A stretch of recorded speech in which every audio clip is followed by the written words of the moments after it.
Charlie Ward Jr. is a husband, father, mentor, and coach who embodies the principles of integrity, hard work, and faith in God.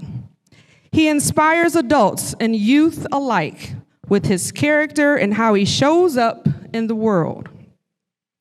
Described as a once-in-a-lifetime athlete and human being, Charlie's commitment to serve others is deeply respected in the sports community and far beyond. His calm demeanor and powerful leadership message of preparation, perseverance, and patience set strong examples for business leaders, organizations, students, and families.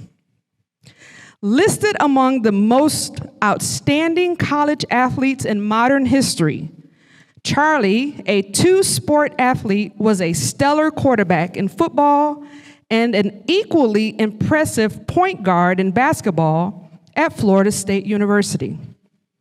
During his senior year, he won over 30 awards, including the Heisman Trophy, and set 19 school and 7 Atlantic Coast Conference records, subsequently leading the FSU Seminoles to their first ever national championship. After graduating from FSU, Charlie was drafted twice by Major League Baseball and was a first-round draft pick of the New York Knicks. Throughout his professional athletic career, Charlie coached and mentored students and is now using this experience as a full-time high school basketball coach at Florida State University High School here in Tallahassee. Charlie Ward is a man whose greatness and grace know no bounds. He and his wife, Tanja, have been married for over 25 years, and they have 3 children, Caleb, Hope, and Joshua. And on a personal note, I met Charlie about 15 years ago.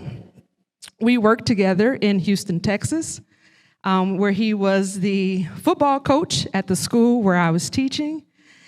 His wife and I and he have been great mentors to my kids, especially Brooklyn, my daughter who's here. They've been kind of just taking her in. So without further ado, give us a good, warm, hearty Maclay welcome to Mr. Charlie Ward.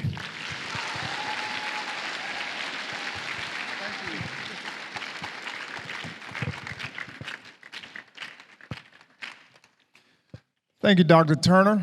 Y'all call her Dr. Turner, right? Yes, when I saw her, she was just a regular old teacher. But now she's Dr. Turner, and she's doing great things, and we're grateful to have her here in Tallahassee. What she didn't tell you was I was the football coach. However, our football team wasn't very good.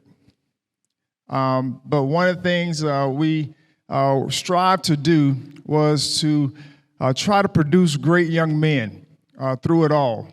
And one of those life lessons that I had to learn as a coach was sometimes, even though you've had great success in life, of course, you can't always have great success in life. There will be times where you're going to have to go through things. But before I get started with that, I know we're here for Black History Month, correct? Right? So when we start talking about history, history is the origin of someone telling a story. And so what are the 2 words that make up history? Oh, yes, there we go, his story. Where did that origin come from? Because it says his story. What are you? Are you a his or her? Right here, Maclay. You're her, right? So why isn't it her story? Why did they make it her story instead of his story? What did I just say? Who makes up the story? The person that writes it. So that's the origin. Male dominated. Everything is thought through from a male's perspective. But does that discount the story of a female? No, it doesn't. We all have a story to tell. Currently, I have there's two things that I have out about my story. There's a documentary out called Twice as Nice. How many of y'all got a chance to see that? Anybody? A couple of people. Okay. I appreciate it. Twice as Nice is a documentary on my life in college. And I was a part of telling that story. So most of it, all of it, is pretty accurate. There's another book that I have out by John Finkel.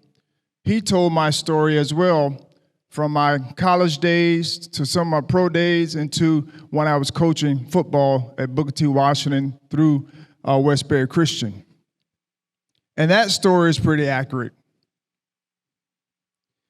But I want to just share with you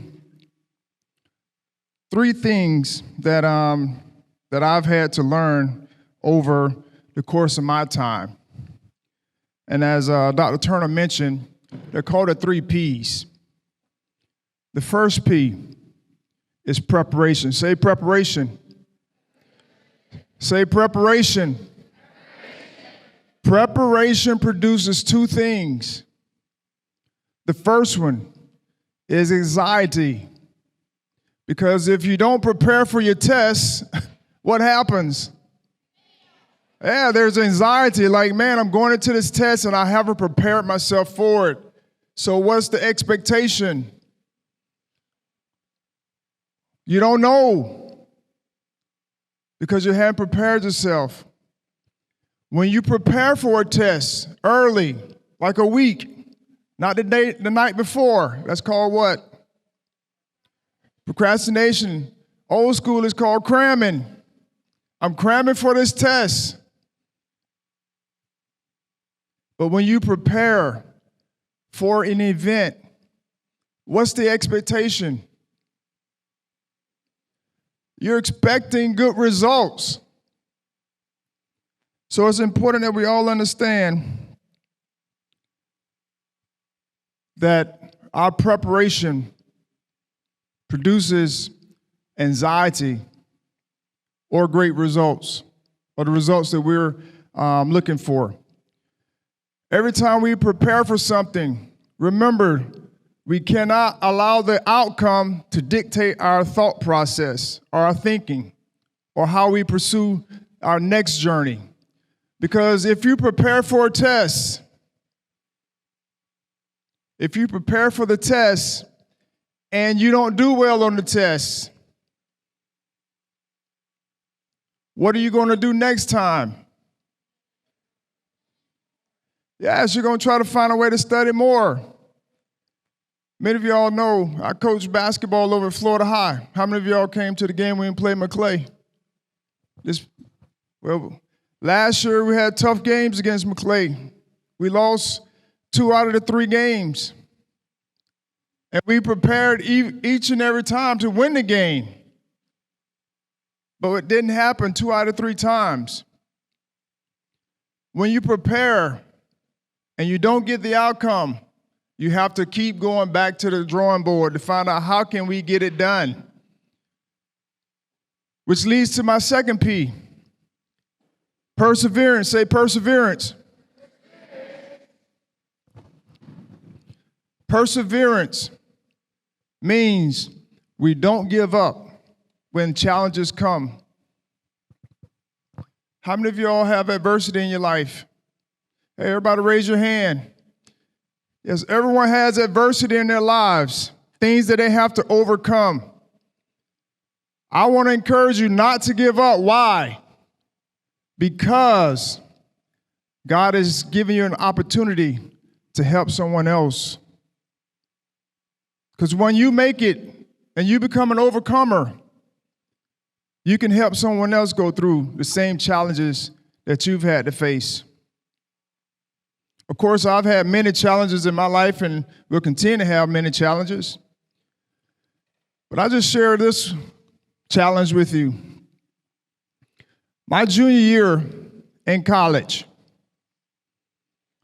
I was the quarterback. How many of y'all know what the quarterback is on the football team?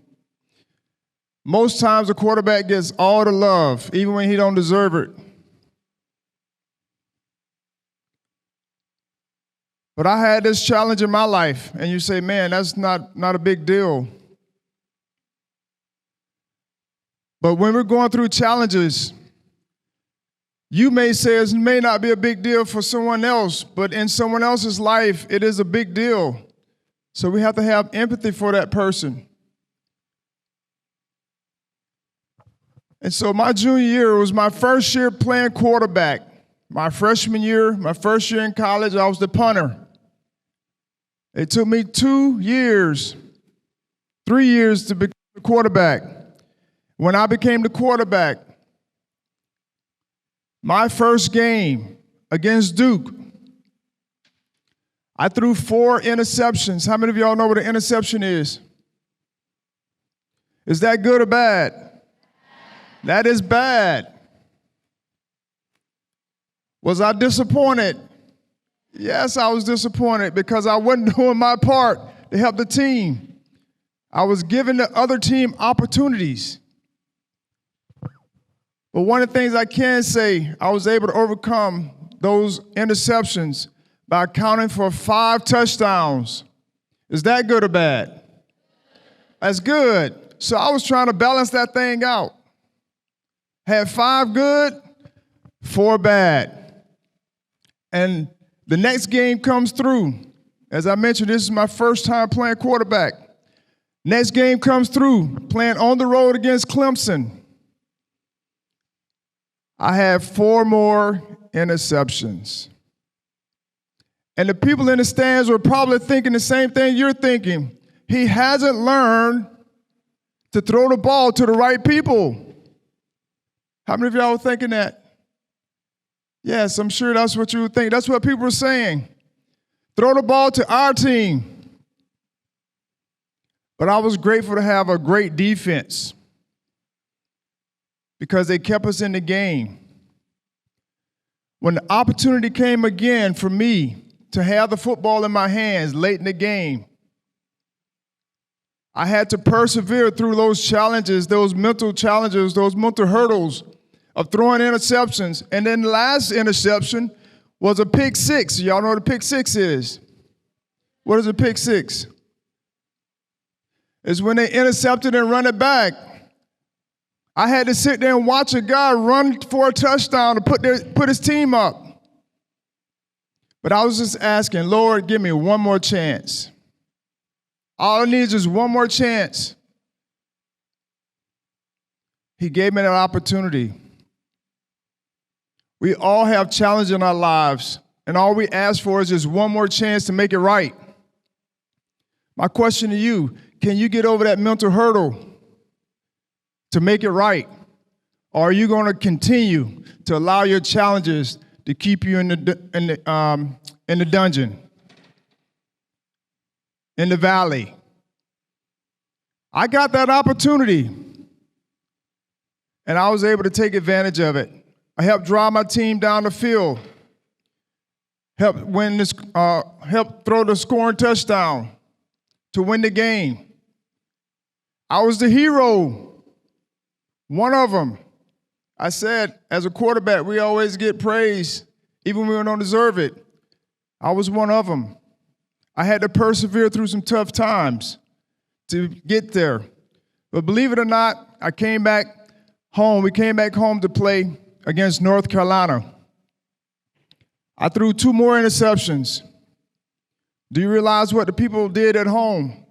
What you think they did? It starts with a B. Yes. I heard Dawn Staley say this the other night when she was playing on the road.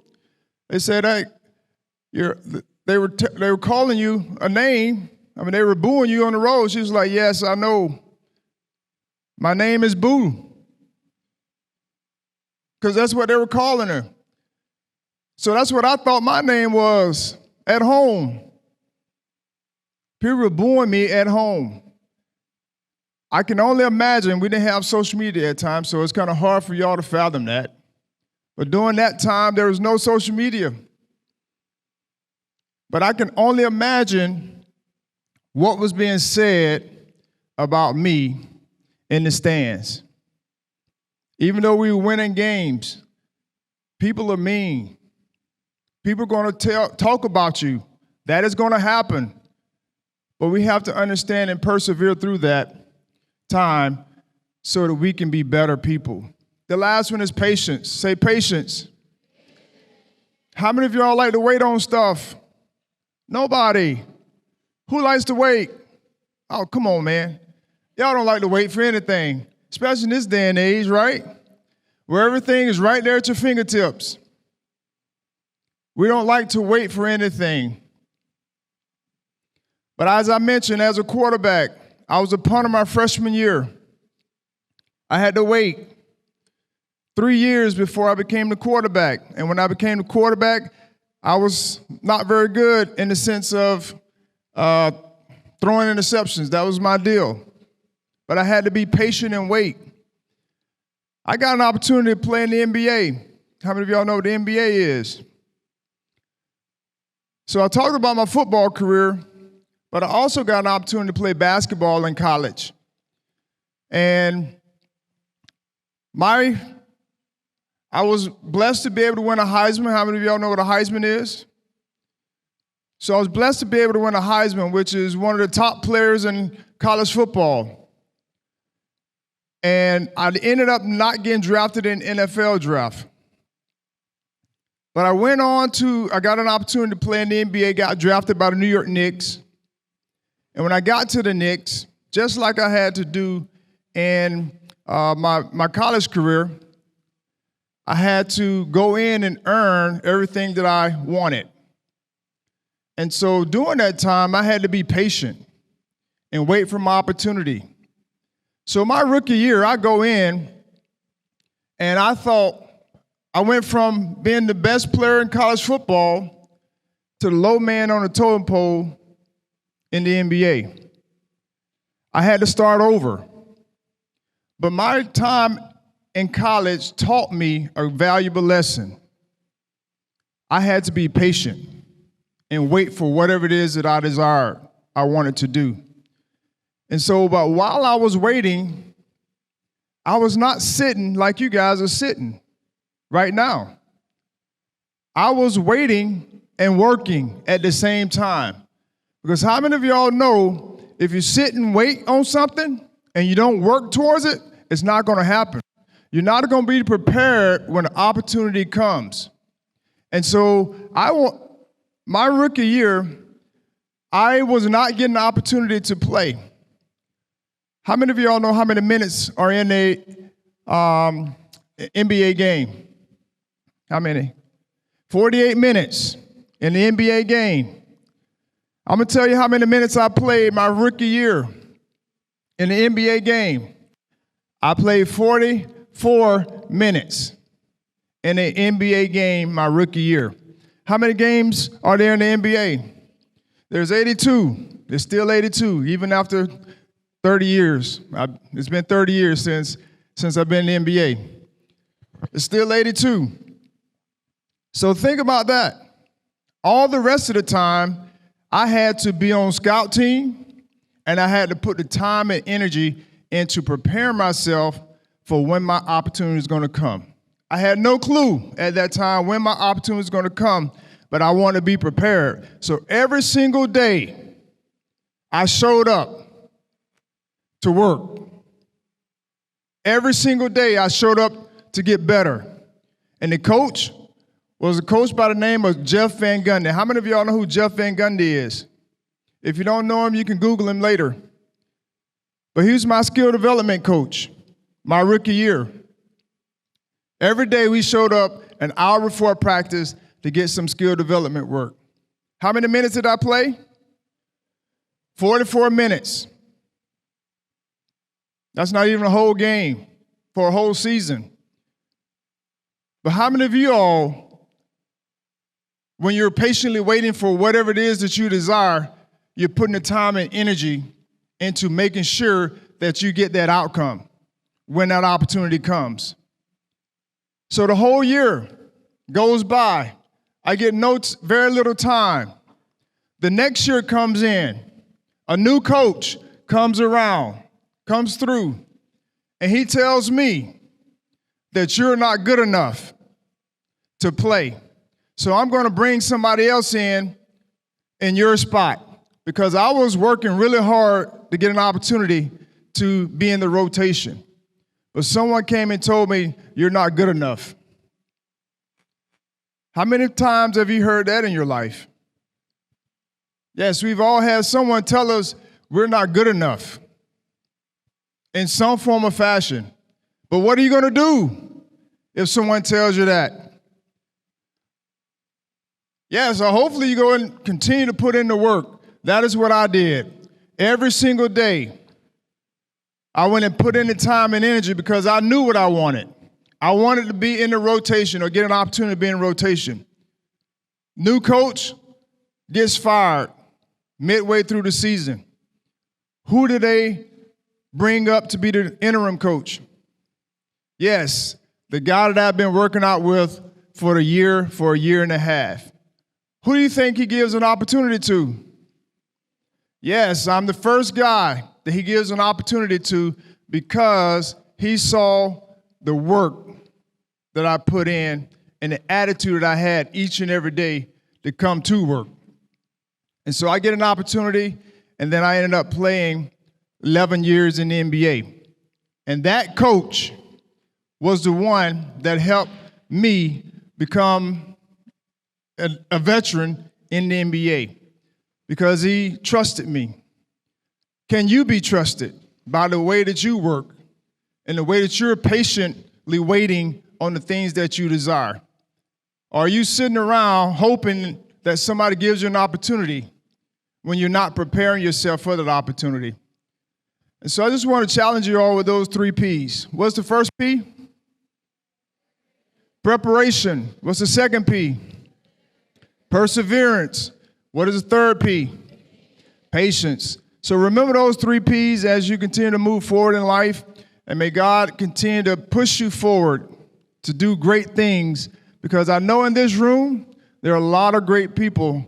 Dr. Turner was just telling me about some students at Westbury Christian that are doing great things. When they were in school, they were that way. But there's no reason why you can't be that by the work that you're doing today. It all starts right now. That is your story. What are people going to write about you? Your story. What are people going to write about you? Regardless of what people write about you, what is the truth? I've had many articles written about me. I told you about 2. That's a documentary and a book. But there have been plenty of articles written about me. Some of it's been true, and some has been calculated. Or they put it in certain contexts that they wanted. Whenever you're writing a story, regardless of what the story is, it is your thought process. So if someone's writing about you, that is their thought process. But that doesn't mean that has to be who you are.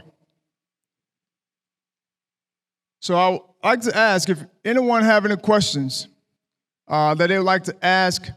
I know we got lunch coming up here shortly. Yes, sir. How many points did I score when? Man, I'll just say this. That wasn't my role as a scorer. My role was to get the ball to the guys that could score.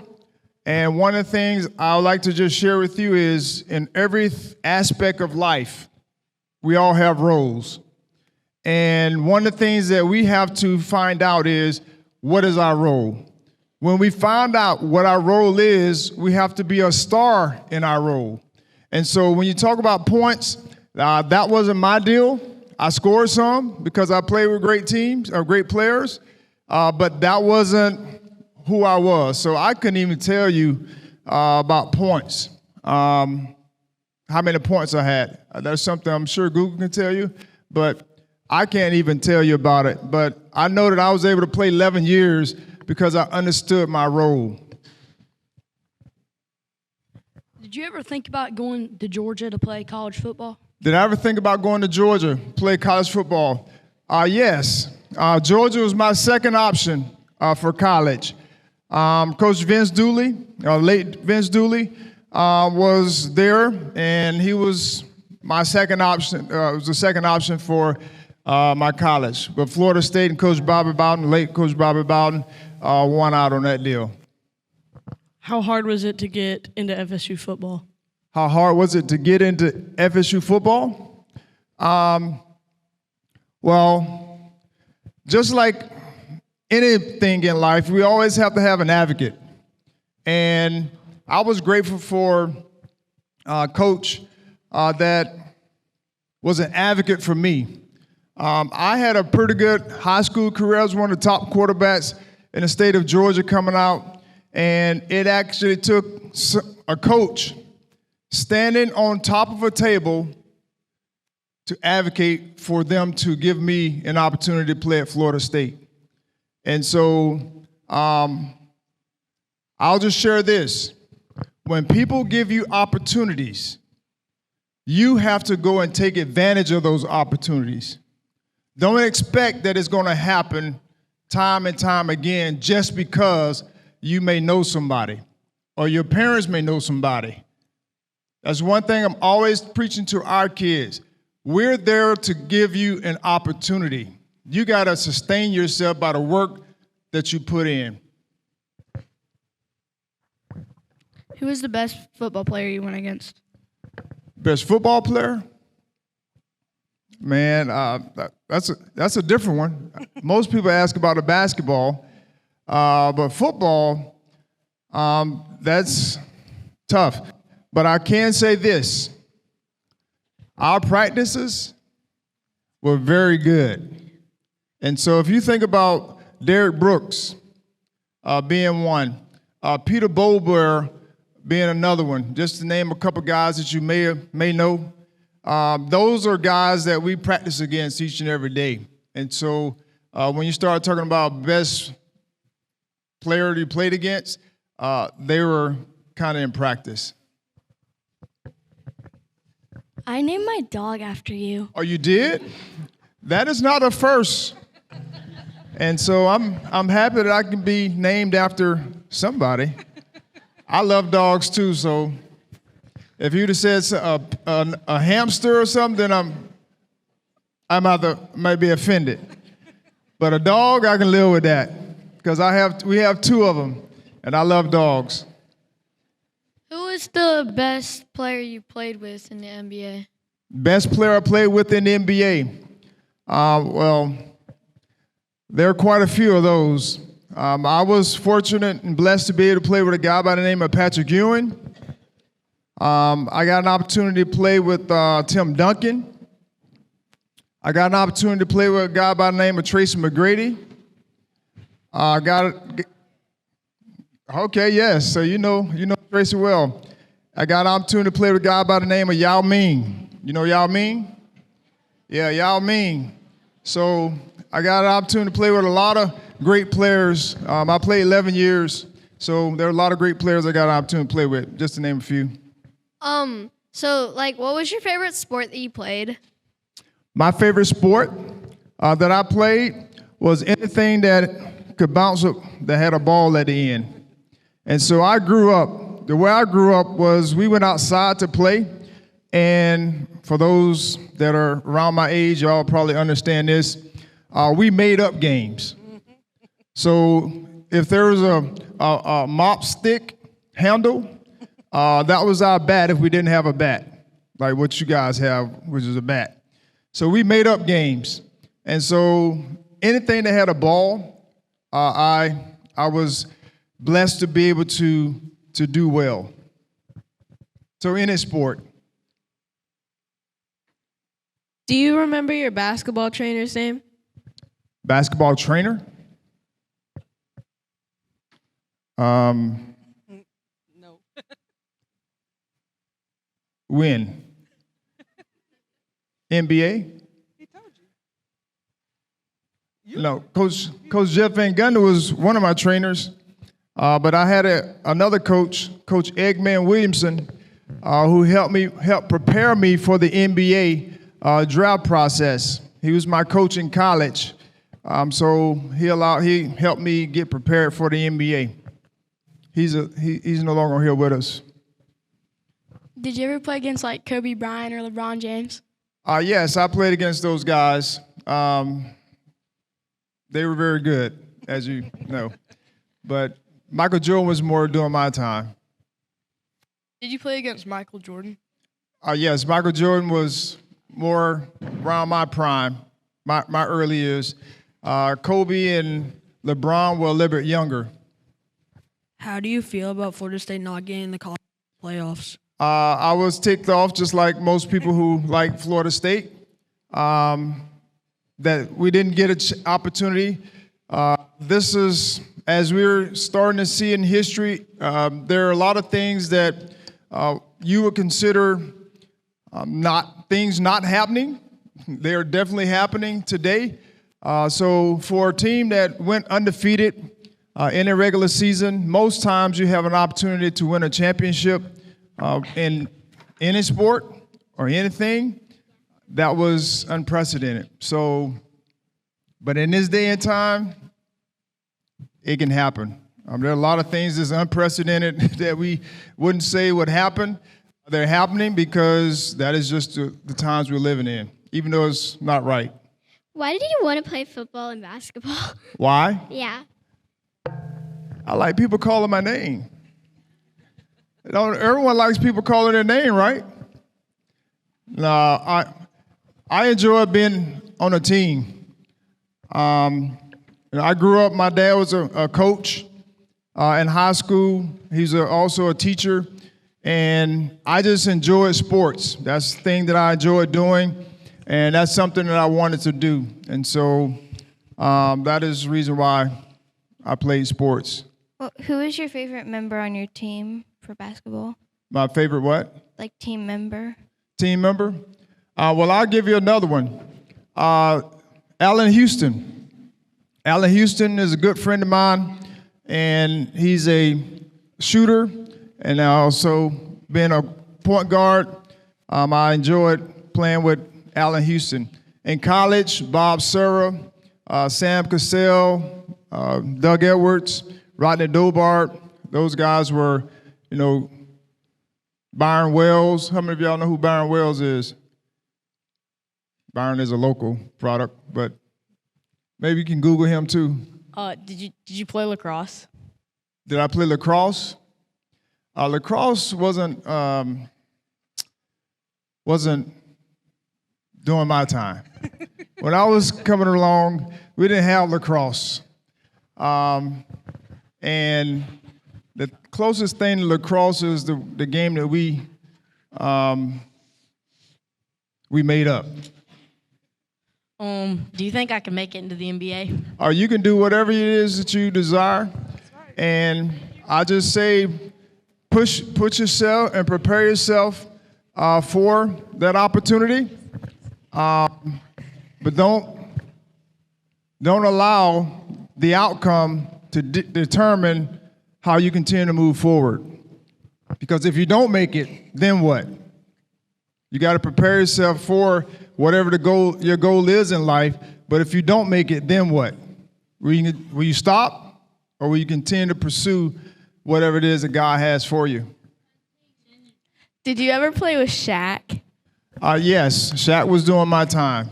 He was still big like he is today. That hadn't changed.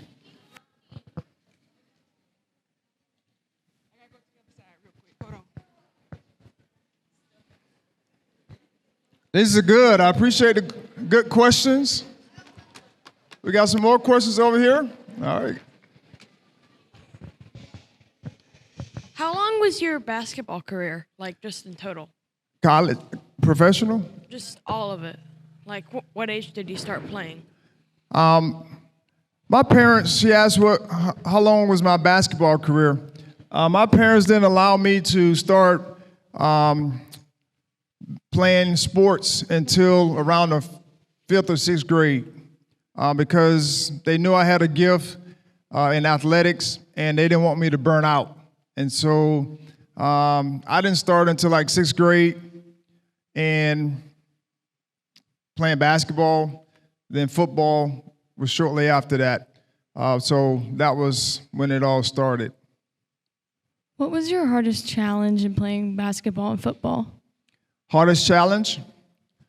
One of the hardest challenges of playing football and basketball was getting over the disappointment of not being able to get the things that I desired. I mean, we have to go through those challenges which I mentioned, and when I didn't get an opportunity to play, I was frustrated. When I was asked to become the punter on the team, I was frustrated. Because in my mind, in my immature thinking, I was thinking about myself. I was thinking that my freshman year in college, me punting was not the reason I came to school. Me playing quarterback was the reason I came to school. But what I didn't think about was I was being a role player. I was playing my role for the team to be successful. And the same thing when I was in the NBA. I was thinking more about how can I get onto the floor as opposed to how can I be a benefit to the team being successful in whatever role I'm playing. But that's part of life. We have to get over it. What was one of your favorite memories from like your whole career, college, basketball, or football, all that stuff? All of it. One of my favorite memories is being able to win a national championship at Florida State. That is what we all desired to have and do. And to be the first team or be on the first team to win a national championship at Florida State was a great memory. I have two questions. So one, did you take a 5th year in college? And two, what's your favorite color? I did take a 5th year in college. I was out of school for 6 years. Before I graduated, because when I graduated from high school, I didn't pass the SAT or the ACT to be able to enter college. And so I ended up going to TCC for a year as a gap year, as we call it today. And I took advantage of that opportunity to retake the test, and I passed the test, and I was able to get into Florida State. So I was essentially out of high school for 6 years before I graduated in college. And what was the second question? My favorite color, anything that looks good. I don't know. I really don't have a favorite color, but purple if you want to get something. Oh, right here. Do you know Coach Moore? Coach Moore? Yeah. From where? Maclay. Maclay? Yeah. I might know him if I see him. Or who is Coach Moore? Yeah, Rylan Moore. He coaches football, middle school, basketball. Oh, I may know if I see him, but I think I know who you're talking about. All right, we got time for a couple more questions. If you were to go back now, would you go to the would you go to the NBA or the NFL? That's a good question. Times have changed over the years, and thought processes have changed as well. Because when I was coming out of college, guys like myself weren't getting drafted in the first round. And so there was no way that I was going to get drafted in the first round. However, in this day and age and culture and the NFL, there's a possibility for that to happen. We've seen guys get drafted that play the same style, same size as well, get drafted number 1 and in the first round. And so that would definitely have changed some of the thinking for myself if it was in today's time. Unfortunately, that wasn't the case, and my story was written the way it was written.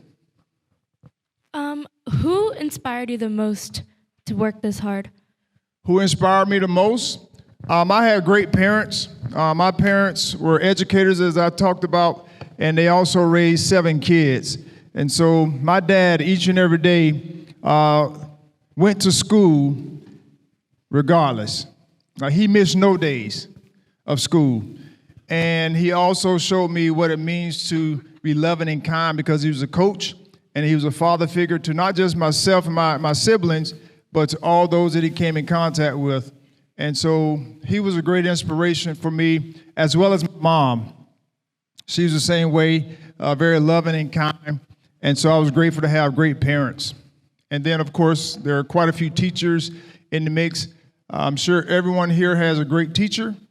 And then there's some teachers that you probably don't like. But just remember, all of them are trying to teach you something. Have you ever been dunked on? Dunked on? Yes, I have. And I'll share one of my stories. Everyone asked me, did you play with Michael Jordan, Kobe Bryant, all these guys? There were quite a few guys I got dunked on by. But one of the ones that my claim to fame is when somebody asks me about getting dunked on, my claim to fame is Michael Jordan dunked on me. And in the process, he gave me a big fat lip on top of that. And so that is my story, and I'm sticking to it. But it is true that Michael Jordan dunked on me. How many of y'all can say that? Yeah, you can say that. You play with him on 2K or something? No, I'm gonna go. Is that what you do? Oh, all right. Have you ever dunked? Have I ever dunked? Yes, I have. Very little in the game, but I have. All right, Chris is dying to ask you. He's got a last question. All right. What Did you we ever got? hit a home run? Say again? Did you ever hit a home run? Hit a home run? Believe it or not, this is my story, and I'm going to share it, whether you believe it or not. In high school, I played 1 year of high school baseball, but I played multiple years as in 5th and 6th grade or middle school. My first at bat, my senior year, literally the first at bat, my senior year, after not playing for 4 or 5 years. What do you think it was? It was a home run. Yes, but unfortunately on that day, I went 1 for like 4 or 5, but that one was a home run. So yes, I did hit a home run in high school in baseball. And that is my story, and I'm sticking to it. Maclay Middle School, please give Mr. Charlie Ward a nice round of applause. Thank you.